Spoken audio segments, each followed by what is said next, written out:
دنیا میں سب سے بڑی حقیقت اور سب سے بڑی سچائی اگر کوئی چیز ہے، کچھ ہے، تو وہ یہ ہے کہ جو اس دنیا میں آیا ہے اسے اس دنیا سے جانا ہے۔ اللہ کی ذات کا انکار بہت سی قومیں کر سکتی ہیں، دہریہ لوگ کر سکتے ہیں، کمیونسٹ لوگ کر سکتے ہیں، اللہ کے وجود کا انکار ہی کر سکتے ہیں۔ یہ بھی کہا جا سکتا ہے کہ اللہ نام کی کوئی چیز نہیں، اور ایسے لوگ ہیں اس دنیا میں۔ لیکن موت ایک ایسی اٹل حقیقت ہے کہ جس کا انکار نہ کوئی مذہب کر سکتا ہے، نہ کوئی مکتبہ فکر کر سکتا ہے، نہ کوئی عقل مند دانش مند انسان، چاہے وہ کسی بھی مسلک سے، مکتبہ فکر سے، مذہب سے جڑا ہوا ہو، کسی بھی سیاسی اور راجنیتک پارٹی سے بھی جڑا ہوا ہو، موت کا انکار نہیں کر سکتا ہے۔ یہ الگ بات ہے کہ مرنے کے بعد کی زندگی پر لوگوں کے الگ الگ تبصرے ہو سکتے ہیں۔ ہمارے یہاں مرنے کے بعد انسان کو دوبارہ زندہ کیا جائے گا، لیکن دوسرے مذاہب کے اندر آپ کو کچھ دوسری باتیں مل سکتی ہیں کہ اپنے اعمال کے مطابق انسان یونیوں میں بدلتا رہتا ہے، انسان کبھی جانور بنتا رہتا ہے، کبھی سبزی بنتا رہتا ہے، کبھی آلو ٹماٹر مرچا دھنیا یہ سب بنتا رہتا ہے، کبھی کتا بلی چوہا بندر چھچندر چھپکلی یہ سب بنتا رہتا ہے۔ مرنے کے بعد کی زندگی میں مختلف قسم کی باتیں کہی جا سکتی ہیں، لیکن موت پر کسی کا انکار نہیں ہے موت کے بارے میں۔ اسی لیے قرآن کریم نے واضح لفظوں میں کہا کل نفس ذائقۃ الموت،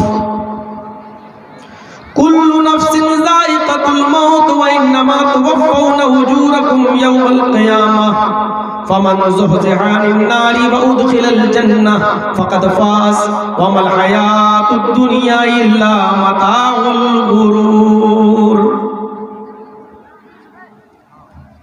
ہر نفس کو موت کا ذائقہ چکھنا ہے، ہر ذی روح کو موت کا ذائقہ چکھنا ہے، ہر جاندار کو موت کا ذائقہ چکھنا ہے۔ وَإِنَّمَا تُوَفَّوْنَ أُجُورَكُمْ يَوْمَ الْقِيَامَةِ، اور تم نے دنیا میں جو بھی اعمال کیے تمہیں اپنے اعمال کے مطابق قیامت کے دن پورا کا پورا اجر دیا جائے گا۔ اچھا کیا تو اچھا اجر، برا کیا تو برا اجر، تم اپنے اعمال کے مطابق پورا کا پورا اجر دیے جاؤ گے۔ فمن زحزح عن النار وادخل الجنہ، سب سے بڑی کامیابی اس دن یہ ہوگی جو جہنم سے بچا لیا جائے اور جنت کے اندر داخل کر دیا جائے، وہ کامیاب ہے۔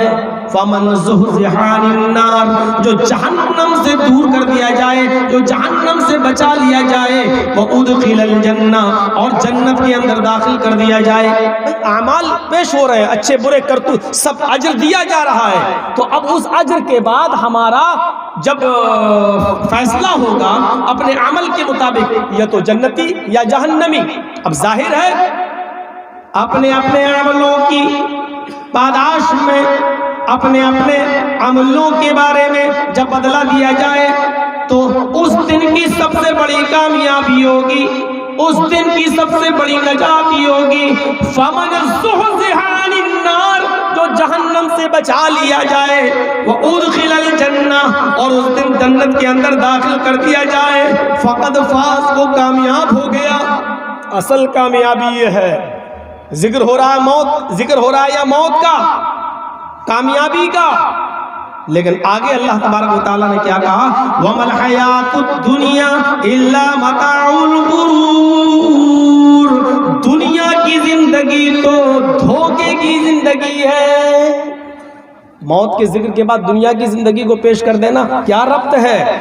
ربط یہی سمجھ میں آتا ہے کہ جہنم کے قریب کرنے والی اور جنت سے دور کر دینے والی اگر کوئی چیز ہے تو شاید وہ دنیا کی عیش پرستی۔ یہ نہیں، میں یہ نہیں کہہ رہا ہوں کہ دنیا چھوڑ دیا جائے، وہ بھی بے وقوفی ہے۔ بہت سے لوگ دنیا چھوڑ کے ایک دم بالکل دنیا کو بالکل کٹ جاتے ہیں دنیا سے، بے تعلق ہو جاتے ہیں، وہ بھی صحیح نہیں ہے۔ قرآن کریم نے ہمیں بتایا دنیا سے بے تعلقی نہیں کرنا ہے، بلکہ دعا سکھلائی کہ یہ دعا مانگا کرو، ربنا آتنا فی الدنیا حسنۃ وفی الآخرۃ حسنۃ وقنا عذاب النار۔ دنیا سے بے تعلقی نہیں کرنا ہے۔ اے اللہ دنیا کے اندر جو اچھائیاں خوبیاں ہیں تو وہ ہمیں عطا کر، آخرت کے اندر بھی جو خوبیاں جو بھلائیاں تو وہ ہمیں عطا کر، وقنا عذاب النار، اور دوزخ کے عذاب سے ہمیں بچا لے۔ تو دنیا داری اور دنیا میں ضرورت سے زیادہ غرق ہو جانا، دنیا کے اندر ضرورت سے زیادہ ملوث ہو جانا، یہ چیز ہمیں جہنم کے قریب کر دیتی ہے اور جنت سے دور کر دیتی ہے۔ اس لیے فرمایا وَمَا الْحَيَاةُ الدُّنْيَا إِلَّا مَتَاعُ الْغُرُورِ، دنیا کی زندگی تو محض دھوکے کی زندگی ہے۔ دور سے دنیا بڑی اچھی لگتی ہے، بڑی خوبصورت لگتی ہے دنیا دور سے، لیکن قریب جا کر دیکھو تو دھوکہ ہے۔ بہت سے لوگ یہاں کے ہوں گے، بمبئی وغیرہ کام کرتے ہوں گے، کبھی سمندر دیکھا ہے؟ دور سے جائیے جوہو چوپاٹی کو دیکھیں گے تو دور سے آپ کو سمندر کے کنارے پڑی ہوئی بالو ریت، آپ کو وہ پانی نظر آئے گا۔ 1 کلومیٹر دور سے دیکھیے، 2 کلومیٹر دور سے تو سمندر کے کنارے پڑا ہوا بالو ریت آپ کو پانی نظر آئے گا، لیکن جیسے جیسے آپ قریب جاتے جائیں گے اور قریب جائیں گے ویسے ویسے آپ کو پتہ چلے گا ہاں یہ پانی نہیں ہے، بالو ہے، یہ ریت ہے۔ دور سے جو چیز آپ کو پانی دکھائی دے رہی ہے، قریب آنے کے بعد پتہ چلتا کہ وہ پانی نہیں ہے بلکہ ریت ہے۔ اسی طریقے سے دنیا دور سے بڑی خوبصورت نظر آتی ہے، دنیا دور سے بڑی اچھی نظر آتی ہے، لیکن جب قریب جا کر دیکھا جاتا ہے تو یہ دنیا بہت بڑی دھوکے کی چیز لگتی ہے اور نظر آتی ہے۔ دیکھا گیا، پرکھا گیا۔ اسی لیے میرے بھائیوں، جنت سے ہمیں جو چیز دور کرتی ہے وہ دنیا کی بیجا محبت، جائز محبت ہونی چاہیے لیکن بیجا محبت، ناجائز طریقے سے دنیا کو حاصل کرنا، یہ چیز ہمیں جہنم کے قریب اور جنت سے دور کر دیتی ہے، جبکہ ہمیں معلوم ہے کہ ایک دن مرنا ہے۔ موت کو شاید میری کوئی پرانی تقریریں آپ کے پاس ہو یوٹیوب وغیرہ پہ تو اس کو دیکھ لیجئے گا، ایک جگہ ہم نے موت کس طریقے سے آتی ہے اور اپنے چنگل میں لیتی ہے، میں نے اس کو تھوڑا سا ایک تمثیل سے سمجھانے کی کوشش کی۔ مولوی جرجیس انڈیا چھوڑ کے بھاگنے کی کوشش کر رہا ہے، انڈیا کی سرزمین نے پوچھا، بھارت کی سرزمین نے پوچھا جرجیس انڈیا چھوڑ کے کیوں جا رہے ہو؟ جرجیس نے کہا یہاں ہم نے لوگوں کو مرتے ہوئے دیکھا ہے، اپنے آپ کو موت سے بچانے کے لیے ہم بھارت چھوڑ رہے ہیں۔ کہاں جاؤ گے؟ سرزمین ہند نے پوچھا کہاں جاؤ گے؟ میں نے کہا پاکستان، یہ مسلمان کا ملک ہے، یہاں مسلمان رہتے ہیں، یہاں ہمیں موت نہیں آئے گی۔ بھارت نے ہم سے کہا انڈیا کیوں چھوڑ رہے ہو؟ ہم نے کہا یہ اندرا گاندھی کو ہم نے مرتے ہوئے دیکھا ہے، اسی کے باڈی گارڈ نے 16 گولیاں اندرا گاندھی کے سینے پر اتار دی اور اندرا گاندھی اس دنیا سے چلی گئی۔ ہم نے راجیو گاندھی کے چیتڑے اڑتے ہوئے دیکھے، ان حکمرانوں نے اپنے آپ کو نہ بچا سکا تو میری حفاظت کیا ہوگی؟ اس لیے ہم بھارت کی سرزمین میں چھوڑ رہے ہیں۔ بھارت چھوڑنے میں ہم کامیاب ہو گئے، پاکستان کی سرزمین پر پہنچے، پاکستان کی سرزمین نے پوچھا انڈیا چھوڑ کر آنے کی وجہ کیا ہے؟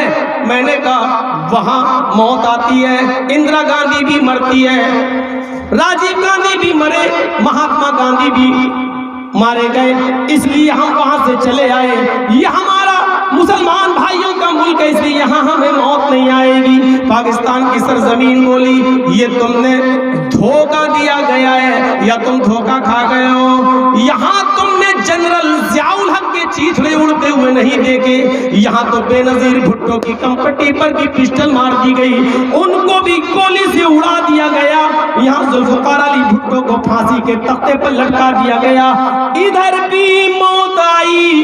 مولوی جرجیس چونک گیا، اس نے سوچا نہیں پاکستان کی زمین کو بھی چھوڑو۔ جرجیس عراق کی سرزمین پر بھاگا، عراق کی سرزمین نے پوچھا تم یہاں کیوں آئے ہو؟ میں نے کہا موت سے بچنے کے لیے۔ اس دھرتی نے ہمیں جواب دیا یہاں اگر عراق کی سرزمین کسی کو پناہ دے سکتی تھی تو سب سے بڑا طاقتور شخص تھا صدام، لیکن وہ بھی بنکروں میں چھپا ہوا پایا گیا ہے اور بعد میں آنے پکڑا گیا اور اس کو بھی تختہ دار پہ لٹکا دیا گیا۔ جرجیس تمہیں ادھر بھی موت سے بچنے کا کوئی راستہ نہیں ملے گا، تمہیں موت سے بچنا ہے تو سعودیہ کی سرزمین پر چلے جاؤ۔ خوش ہو گیا، یہاں اسلام آیا ہے، چلو یہاں پر ہمیں ہماری موت سے بچنے کا کوئی راستہ ملے گا۔ سعودیہ کی سرزمین پر میں گیا، ریاض کی دھرتی پر میں اترا۔ سعودی کی سرزمین نے، ریاض کی دھرتی نے پوچھا جرجیس یہاں آنے کی وجہ کیا ہے؟ میں نے کہا موت سے بچنے کے لیے انڈیا میں لوگ مارے گئے، پاکستان میں بھی مارے گئے، عراق میں بھی، ایران میں بھی، یہاں ہم اپنی موت سے بچنے کے لیے راستہ ڈھونڈنے آئے ہیں۔ جواب ملتا ہے یہاں سگے بھتیجے نے سگے چچا کو قتل کر دیا ہے، شاہ فیصل اپنے بھتیجے کے ہاتھوں قتل کر دیے گئے، یہاں اس سرزمین نے بھی کسی کے ساتھ وفاداری نہیں کی۔ ہاں اس زمین کا سب سے مبارک ٹکڑا مکہ کی سرزمین ہے، وہاں چلے جاؤ، شاید تمہیں مکے کے اندر موت سے بچنے کا کوئی راستہ ملے۔ جرجیس موت سے بچنے کے لیے مکے کی سرزمین پر جاتا ہے، مکے کی سرزمین پر پہنچ کر عمرے کی سعادت حاصل کرتا ہے۔ ظہر کی نماز کا وقت ہوتا ہے، آج ہم بڑے اچھے وہم و گمان میں مبتلا ہیں، اب ایسی جگہ آ گئے جہاں امام کائنات جناب محمد رسول اللہ کی ولادت ہوئی، یہاں نبی اکرم صلی اللہ علیہ وسلم پیدا ہوئے، یہاں موت نہیں آئے گی۔ پہلی رکعت نماز ہمیں ظہر کی ملی، ظہر کی نماز پڑھنے کے بعد میں نے سلام پھیرا، امام حرم نے سلام پھیرا، میں خوش تھا اب یہاں موت نہیں آئے گی، لیکن جیسے ہی سلام پھیرا مؤذن امام حرم اعلان کرتا ہے الصلاۃ علی الاموات، کئی جنازے آئے ہوئے ہیں، کئی لاشیں آئی ہوئی ہیں، ابھی ان کی جنازے کی نماز ادا کی جائے گی۔ مکے میں سب سے زیادہ ہم نے نماز جنازہ پڑھا، ظہر میں بھی نماز جنازہ پڑھا، عصر میں بھی نماز جنازہ پڑھا، مغرب میں بھی نماز جنازہ پڑھا، عشاء میں بھی نماز جنازہ پڑھا۔ یا اللہ اتنا تو ہندوستان میں بھی ہم نے جنازے نہیں پڑھے، اس مکے میں تو سب سے زیادہ ہمیں جنازے کی نمازیں پڑھنا پڑ رہی ہیں۔ وہاں سے بھاگے، ارے موت تو ادھر بھی آتی ہے، بھاگ کر مدینے کی سرزمین پر گیا، مدینے کی سرزمین پر ہمارے نبی ہیں، شاید یہاں ہمارے نبی مدفون ہیں، یہاں ہمیں موت نہیں آئے گی۔ ہم مدینے کی سرزمین پر تھے کہ یہاں موت نہیں آئے گی۔ مدینے کی سرزمین نے پوچھا یہاں کیوں آئے ہو؟ ہم نے کہا موت سے بچنے کے لیے۔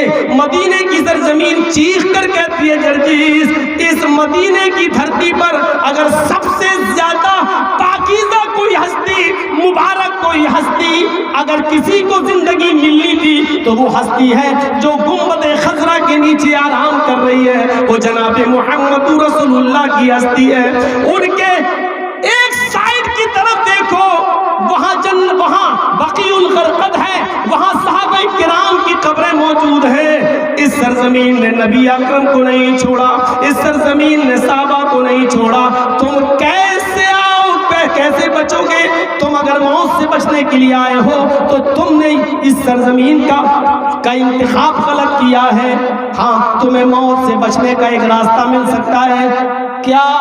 ہماری حریص نظروں نے اسے دیکھا، پوچھا کون سا؟ کا امام کائنات پر جو کتاب اتری ہے قرآن، یہاں لوگ قرآن پڑھ رہے ہیں، تم اس قرآن کو پڑھنے بیٹھ جاؤ، اسی میں کوئی دعا تمہیں مل جائے گی، اسی میں کوئی آیت ایسی ہوگی جو موت سے بچنے کا تمہیں راستہ بتا دے گی۔